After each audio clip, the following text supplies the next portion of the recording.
그래서 지금 보면 전 세계 데이터 센터의 39%는 미국에 지금 위치하고 있거든요. 미국이라는 나라가 지난 20년 동안 전기 수요가 늘어본 적이 별로 없는 나라거든요. 앞으로 2020년부터 2040년까지 전기 수요가 38% 폭증합니다. 또 기존에는 어떤 그 구리 케이블 가지고 했는데 이제는 광 케이블 가지고 통신하는 거. 결국은 글래스 코어 기반으로 돼야 됩니다.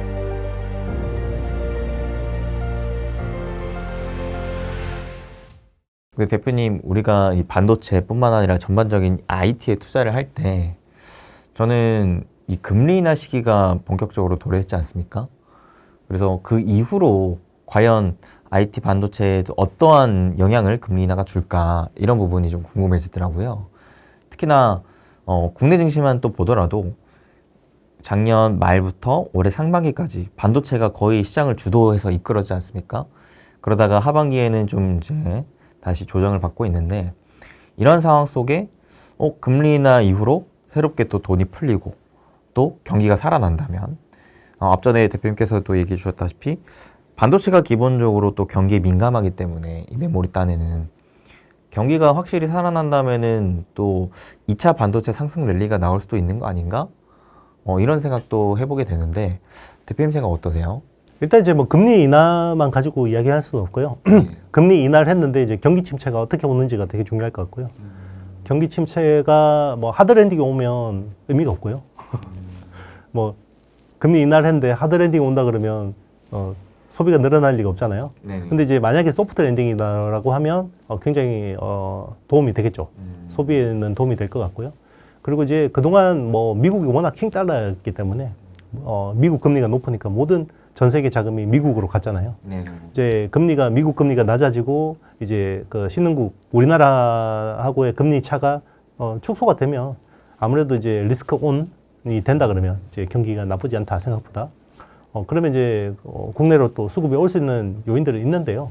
근데 이제 다만 예전 경제하고 지금 경제 구조가 많이 달라졌다고 생각합니다. 왜냐하면 예전에는 그냥 어떻게 보면 모든 게 시장이 주도하는 경제였고, 지금은 어떻게 보면 국가와 정치가 굉장히 큰 영향을 미치는 상황이잖아요. 예를 들면 뭐 미국 빅테크하고 이제 금리 간의 관계 같은 것들을 연구한 그런 논문들이 되게 많아요. 그래서 원래는 미국 빅테크하고 금리 간의 역상관관계가 되게 높았거든요. 그러니까 이제 금리가 낮으면 빅테크들 주식이 좋고, 이제 금리가 올라가면 이제 빅테크들 주식이 떨어지고, 뭐 이런 것들이 완연했는데, 자, 이 패턴이 언제 깨졌냐면 2022년 말. 그때 왜 깨졌냐면 그때부터 AI 혁명이 시작됩니다. 챗 GPT가 2022년 11월에 나왔거든요. 그때 이후로 그 금리하고 역의 상관관계가 깨집니다. 그래서 보통은 금리가 오르면 빅테크가 떨어져야 되잖아요. 그렇죠. 근데 기억하시겠지만 빅테크가 무지하게 올랐습니다. 금리가 5.5%에 이르는데도 불구하고 빅테크들이 무지하게 올랐고요. 그게 이제 AI 혁명의 영향이 컸다고 볼 수 있고, 그리고 AI 혁명에서 제일 중요한 역할을 했던 게 엔비디아 같은 AI 가속기 쪽이고요. 물론 SK 하이닉스도 마찬가지겠죠. 뭐 그런 AI 밸류 체인에 있는 기업들은 오히려 금리가 올라가는데도 불구하고 주가 상승 랠리를 보였었고요. 사실 뭐 우리가 반도체 랠리라고 이야기하지만 결국 AI 반도체 랠리였잖아요. 네. 그래서 뭐 AI 쪽에 뭐 어떤 색깔이 묻어 있는 기업들은 되게 좋았는데, 그냥 보면 커머디티 쪽에 있던, 특히나 삼성전자 밸류 체인에 있던 기업들은 별로 재미가 없었거든요. 그런 것들이 좀 이제 달라졌다고 볼 수 있지만, 그럼에도 불구하고 뭐 이렇게 금리를 인하했는데 경기가 천천히 식는다 그러면 삼성전자나 삼성전자 밸류 체인, 특히나 이제 커머디티 쪽, 그런 쪽은 이제 소비하고 내구 소비재하고 직결된 이제 스마트폰이나 PC 쪽 수요하고 연결이 돼 있기 때문에 그런 쪽은 좀 긍정적이지 않을까. 근데 예전만한 임팩트는 없을 것 같다라는 게 제 생각입니다. 이게 말씀해 주셨다시피 2022년 이후로 또 AI 혁명이 딱 챗GPT 시작점을 기준으로 또 불게 되면서 고금리인데도 불구하고 빅테크들의 실적뿐만 아니라 굉장히 주가 상승 흐름이 좋았었잖아요. 그렇죠. 네. 근데 이제 한편으로 이런 관계성이 기존의 관계와 역의 관계가 있구나라는 생각을 한다면은 그러면은 금리 인하할 때 빅테크가 안 좋은가?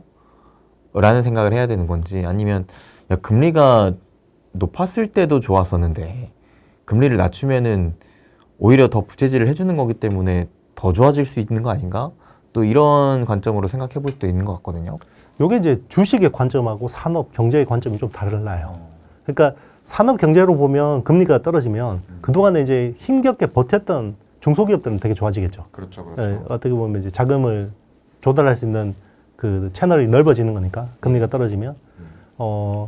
근데 이제 그 보면 최근에 그 어떤 성장이라는 측면에서 보면 성장이 어디에 집중되냐면 작년에 EPS S&P 500에서 M7을 빼면 S&P 493이 되잖아요.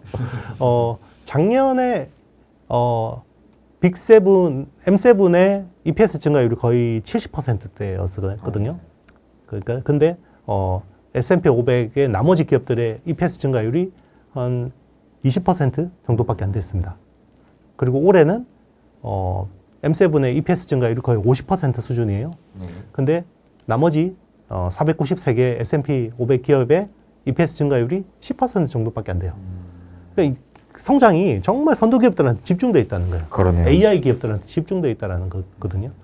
뭐 그렇기 때문에 사실 뭐 금리가 떨어지면 그 기업들한테 좋긴 하겠지만 그게 시장에서 뭔가 확 환호할 만한 재료인가라는 좀 생각해 봐야 되고요.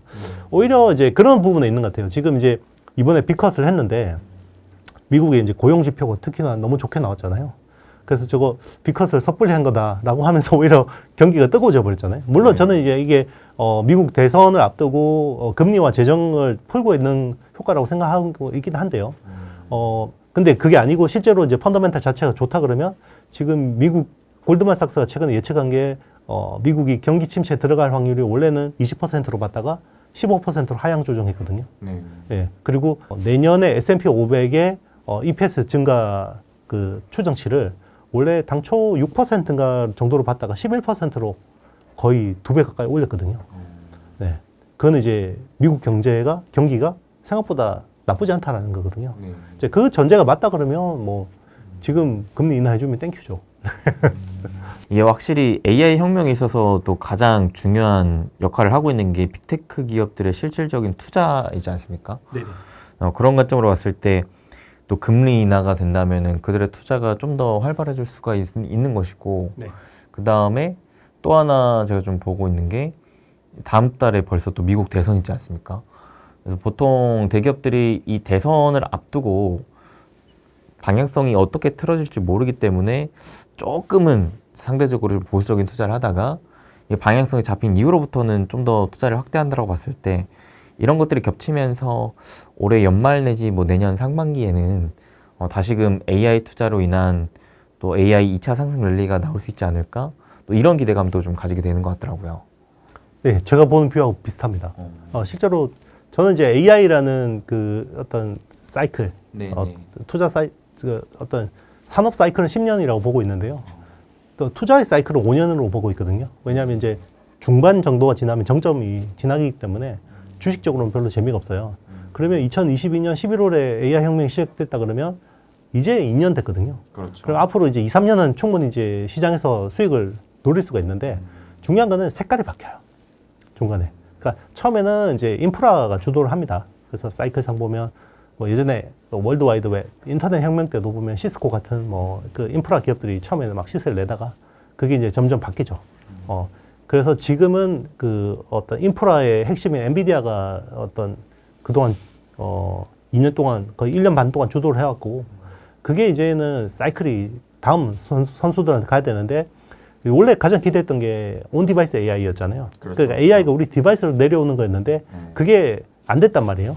결론적으로. 올 하반기 제가 이제 계속 여기 그 뭐 한 달에 한 번씩 나오면서 말씀드린 게 하반기 제일 중요한 이벤트가 2개 있다. 6월에 그게 애플 인텔리전스 공개. 그때는 애플 인텔리전스인지 몰랐죠. 네, WWDC라고 해서 이제 6월에 애플의 AI, 온디바이스 AI 행사가 있었고, 그리고 퀄컴의 스냅드래곤 X 엘리트 출시가 있었단 말이에요. 그거는 윈도우 코파일럿 쪽이니까요. 그게 이제 AI PC 쪽이 제일 중요한 이벤트였고, AI 스마트폰은 애플이었거든요. 그렇죠. 근데 둘 다 잘 안 됐잖아요. 그래서 온디바이스 AI는 아직까지는 주도주가 못 됐어요. 근데 오히려 인프라 쪽에서 뭔가 확장이 되는 그림이 가고 있죠. 약간 변형되는. 그러니까 데이터 센터가 이제 그동안에는 AI 가속기가 없어서 데이터 센터를 막 크게 못 지었는데 크게 지으면 거기에 AI 서버를 막 갖다 넣어야 되는데 엔비디아 칩이 없었잖아요, 그동안에. 근데 이제 엔비디아 칩이 어느 정도 풀리니까 이제 대규모 데이터 센터 프로젝트들이 나오고 있고요. 그래서 뭐 아마존 웹 서비스 같은 경우는 1,000억 달러, 1,500억 달러 정도의 프로젝트를 발표를 했고, 그리고 이제 마이크로소프트하고 오픈 AI는 이제 1,000억 달러 규모의 뭐 스타게이트 프로젝트를 발표했고, 그리고 이제 뭐 요즘에는 이제 그 AI 전용 클라우드 쪽으로 이제 커스터마이징해서 이제 시장에 들어오는 그런 업체들도 되게 많아요. 그런 쪽도 이제 굉장히 많이 들어오고. 그러니까 미국의 데이터 센터가 전 세계 10대 중에 4대가 미국의 데이터 센터가 위치하게 되는 거죠. 그래서 지금 보면 전 세계 데이터 센터의 39%는 미국에 지금 위치하고 있거든요. 앞으로 지어지는까지 하면 조만간 미국이 전 세계 50%가 될 것 같아요. 그런데 이제 미국이라는 나라가 지난 20년 동안 전기 수요가 늘어본 적이 별로 없는 나라거든요. 아, 그렇죠. 네. 지난 2000년부터 2020년까지 전기 수요가 토탈 9% 늘었어요. 네트로. 근데 앞으로 2020년부터 2040년까지 전기 수요가 38% 폭증합니다. 근데 지금 그리드망이 정말 노후화되어 있거든요. 막 보통은 뭐 한 20년, 30년 된 그리드망이고 오래된 데는 50년 된 그리드망도 쓰죠. 네. 그러니까 갑자기 전기가 없으니까 유틸리티 기업들이 완전히 뜨죠. 그래서 컨스텔레이션 에너지나 넥스트 에라 같은 기업들이 정말 이제 시장에서 정말 소외주였는데 갑자기 막 주도주가 돼서 뜨기 시작하고, 그리고 이제 신재생 에너지 쪽에 뭐 그런 쪽도 굉장히 이제 에너지 생산 때문에 주목을 받고 있고, 그리고 이제 정말 미국 최악의 원전 사고가 있었던 쓰리마일 섬이라는 데가 있는데 거기에 폐쇄했던 원전 2019년 폐쇄했던 원전을 다시 재가동한다고 하잖아요. 전기가 워낙 부족하니까. 그러니까 이제 그런 어떤 그 전기 인프라 관련된 기업들한테 또 흐름이 가고 있고, 그리고 이제 최근에는 이제 어떤 반도체 간의 통신, 이걸 이제 그동안에는 AI 반도체를 최대한 많이 넣어서 서버 구축하는 게 중요했는데, 자, 이 효율성을 이제 따지기 시작한 거죠. 그래서 칩 간의 통신, 그리고 서버 간의 통신, 데이터 센터 간의 통신, 이런 것들을 또 높여줄 수 있는 기술들, 그런 것들이 또 주목받고 있는데, 그 중에 하나가 이제 기존에는 구리선 가지고 커뮤니케이션 했는데, 이제는 그 실리콘 포토닉스라고 해서 광자 가지고 이제 통신하면서 굉장히 빨라지는 거고. 그리고 서버와 서버 간의 어떤 그것도 기존에는 어떤 그 구리 케이블 가지고 했는데 이제는 광자, 그 광 케이블 가지고 통신하는 거. 뭐 그런 식의 통신 프로토콜들이 이제 많이 확장이 되고 있는 거죠. 기존 통신 과정에 있어서 구리에서 광통신으로 변경이 되는 거예요? 점점 바뀌고 있습니다. 광통신이라고 하면 우리가 뭐 어떤 걸로 이해를 해야 되는 건가요? 우리 예전에 그 인터넷 그 초창기에 VDSL 뭐 이런 거 기억나시죠? 기억 안 나시죠 아마? 잘 모르겠습니다. 예전에 그때 인터넷 혁명 시작됐을 때 처음에는 구리 동축 케이블 가지고 인터넷망을 했어요. 근데 그게 광 케이블로 바뀌었거든요. 그러면서 우리 그 어떤 통신 속도가 엄청 빨라졌어요. 네네네. 그게 지금 AI에도 똑같이 적용되고 있는 겁니다. 기존에 그런 것들이 이제 어떤 그 반도체 회로 내에서도 이제 광자로 바뀌는 거고, 이제 서버와 서버 간의 통신에서도 이제 그 기존의 구리 케이블에서 광자로 바뀌는 거죠. 광 통신이 훨씬 빠르니까.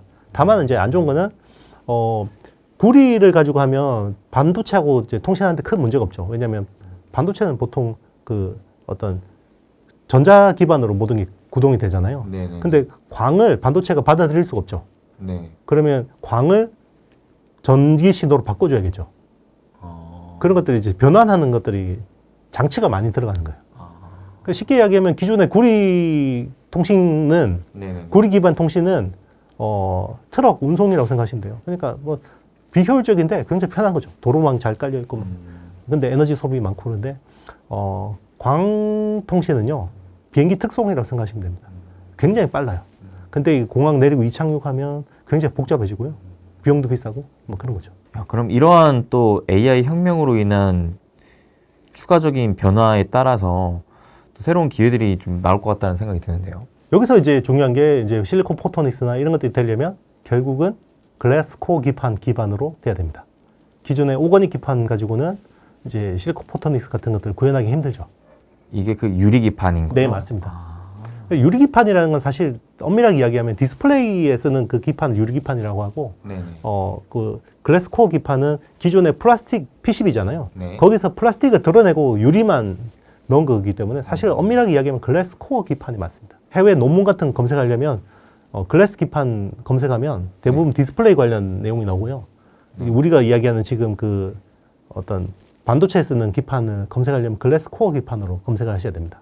야, 이름이 더 어려워지네요. 글래스 코어 그쵸? 기판. 글래스 코어 기판이죠. 사실상 이제 뭐 이 유리기판 쪽이라고 봤을 때 이전에 주식시장에서도 이게 한창 테마로서 부각이 됐었잖아요. 네. 그래서 다들 유리기판으로만 생각하고 계실 것 같은데 네. 실질적인 용어는 글래스 코어 기판이다. 네. 그러니까 뭐 약간 해외 논문까지 검색하시는 분들은 네, 아마 글래스 코어 기판이라고 많이 쓰실 겁니다. 네. 그럼 대표님께서는 이제 AI 관련 차세대 투자 기회를 이 글래스 코어 기판 내지는 뭐 강통신 네. 이쪽으로 좀 보고 계신 거네요. 그렇죠. 어쨌든 이제 가는 방향이고요. 그리고 이제 이런 것들을 어떤 그 공정 패키징을 하려면 굉장히 대면적으로 대량으로 처리를 해주는 그게 필요한데 그게 팬아웃 패널 레벨 패키징이라는 새로운 패키징 기술이 필요해요. 그게 원래는 이제 삼성전자가 그 TSMC하고 후공정 경쟁할 때 TSMC가 팬아웃 WLP라는 기술을 밀었잖아요. 그렇죠. 네, 웨이퍼 레벨 패키징. 네, 그거에 대항해서 나온 게 팬아웃 PLP거든요. 근데 팬아웃 WLP가 이겼죠. 그래서 애플 AP 물량을 다 가져갔잖아요. 맞아요. TSMC가. 네네. 근데 이제 삼성 전기가 원래 팬아웃 PLP, 원래 4세대 그 LCD 장비 개조해가지고 한 건데 그게 이제 생산성은 무지하게 좋은데 정밀도가 떨어지거든요. 근데 이제 그거를 지금 TSMC가 합니다. 팬아웃 PLP를. 네. 그래서 최근에 이노룩스라는 대만의 디스플레이 업체 5세대 장비를 인수를 해가지고 그걸 이제 준비를 하고 있거든요. 그래서 조만간 이제 코어스라는 게 지금 코어스 S거든요. 이제 네. 칩온, 웨이폰, 서브스트레이트, 지금 실리콘 인터포저 기반인데 요게 코어스 R이 이제 나오거든요. 그럼 R이 나오면 이제 그게 이제 아마 글래스 코어 기판을 써서 엔비디아 칩을 이제 만들 거예요. 그게 아마 2026년부터 적용이 될 걸로 이제 추정이 되고 있는데 그동안에는 사실 TSMC가 글래스 코어 기판에 대해서 되게 네거티브 했었어요. 왜냐면 실리콘 인터포저 헤게모니를 쥐고 있는 게 TSMC잖아요. 그렇죠. 그러니까 실리콘 인터포저를 더 많이 팔아야지 자기들한테 좋은 거니까 그렇죠. 글래스 코어 기판에 대해서 굉장히 부정적이었는데 이게 실리콘 인터포저는 사실 그냥 300mm짜리 웨이퍼를 잘라서 쓰는 거예요. 기판이지만 사실 기판이 아니라 반도체거든요. 약간 그 레거시 반도체라고 보시면 됩니다. 한 50나노대. 근데 기존에는 그 H 시리즈 호퍼는 300mm 그 웨이퍼에 그 실리콘 인터포저를 잘라서 쓰면 대충 한 30개 나옵니다. 기판이. 근데 지금 블랙웰 같은 경우 면적이 더 커졌잖아요. 그래서 이제는 한 16개밖에 안 나와요. 근데 이제 그 다음 버전의 루빈 같은 경우는 이제 7개도 안 나옵니다. 그러면 이제 아무리 캐파를 투자를 해도 웨이퍼를 이게 감당이 안 되죠. 그리고 칩 수 자체도 지금 기하급수적으로 늘어나고 있잖아요. 네네네. 그러니까 이제 현실적인 판단을 한 거죠.